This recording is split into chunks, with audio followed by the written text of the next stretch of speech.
गीता अपने माता पिता की बहुत लाडली थी। दो बड़े भाइयों की बहन थी। कोई भी चीज मांगने पर उसी वक्त सामने हाजिर हो जाती। पूरे घर में रौब था उसका। पूरे परिवार और नौकरों पर राजकुमारी की तरह हुक्म चलाती थी। स्कूल में भी गीता का पूरा रौब था। वो बड़े घर की लाडली जो थी वह ऐसे ही उसने कॉलेज में दाखिला लिया। उसके ठाठ बात, बड़ी गाड़ी में आना जाना, हर दिन नया फैशन देखकर हर कोई उससे दोस्ती करना चाहता था। थोड़े ही दिनों में उसके बहुत से दोस्त बन गए। पूरे कॉलेज में उसकी अपनी ही एक पहचान थी। इन दिनों उसके घर एक रिश्ता आया।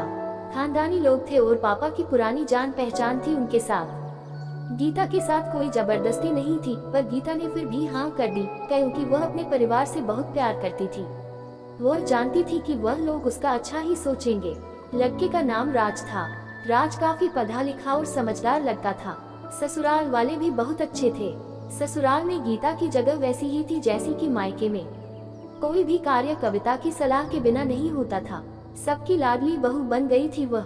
फिर उसके घर एक बेटे का जन्म हुआ। आकाश गीता को जान से प्यारा था।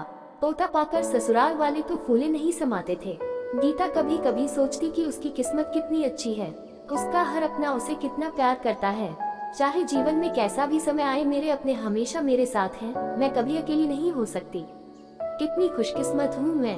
पर शायद गीता की खुशियों को उसकी अपनी ही नजर लग गई थी। एक दिन वह मायके जाने की जिद कर बैठी। राज को बहुत काम था, लेकिन वह फिर भी उसे ले गया। रास्ते में उनकी गाड़ी अन्य गाड़ी से टकरा गई। गीता, राज और आकाश बहुत बुरी तरह से जख्मी हो गए। काफी दिनों के इलाज के बाद राज और आकाश तो ठीक हो गए, लेकिन गीता पूरी तरह ठीक ना हो सकी। सर पर चोट लगने के कारण वह अपनी आंखों की रोशनी खो बैठी। अब गीता की किस्मत जैसे उल्टे पांव चलने लगी।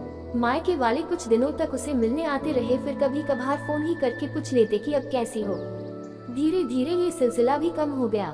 ससुराल वालों की सहानुभूति भी कम होने लगी।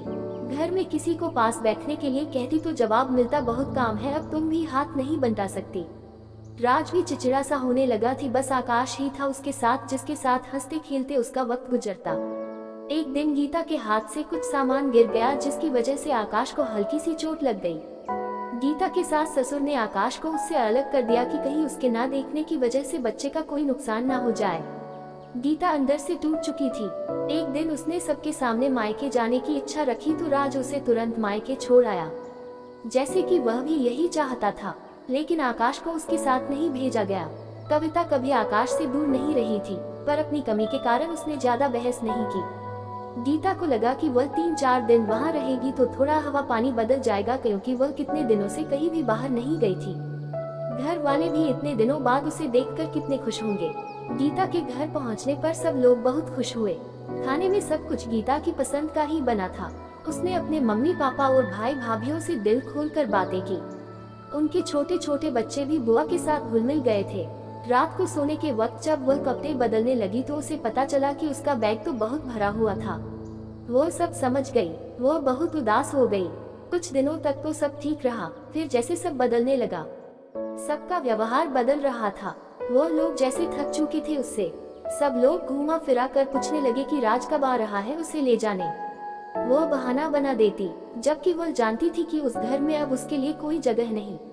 गीता से चलते वक्त कुछ न कुछ नुकसान हो जाता। थोड़ी बहुत टोकाटाकी उसे सुनाई देती। वो टाल देती। एक दिन उसके हाथ से लगकर एक कीमती फूलदान टूट गया। छोटी भाभी ने बहुत हंगामा मचाया। गीता के माता पिता रोज रोज के झमेलों से तंग आ गए थे। उन्होंने राज को खुद से फोन कर दिया। राज गीता को अपने घर ले गया। गीता को अपने परिवार वालों से ये उम्मीद न थी। जिस गीता के कहे बिना घर में एक पत्ता भी नहीं हिलता था, उस घर के लिए वह बोझ बन चुकी थी। राज के साथ ससुराल आते वक्त वह बहुत खुश थी, क्योंकि वह अपने घर जा रही थी, अपने जिगर के टुकड़े आकाश के पास। परंतु ये खुशी भी कुछ पल की ही थी। सारा बंदोबस्त पहले ही किया हुआ था। गीता को सीधे ऊपर वाले कमरे में पहुंचा दिया गया। आकाश से दूर रहने की सख्त चेतावनी दी गई। एक कामवाली लता को उसकी जिम्मेदारी सौंपी गई, जो उसके खाने पहनने जैसी जरूरतों का ध्यान रखती। गीता ज्यादातर चुप ही रहती। कभी कभी कामवाली लता से थोड़ा बतिया लेती। उसके जरिए आकाश का पता चल जाता। सबकी लाडली बेटी और बहू सबके लिए लाडली से बोझ बन चुकी थी।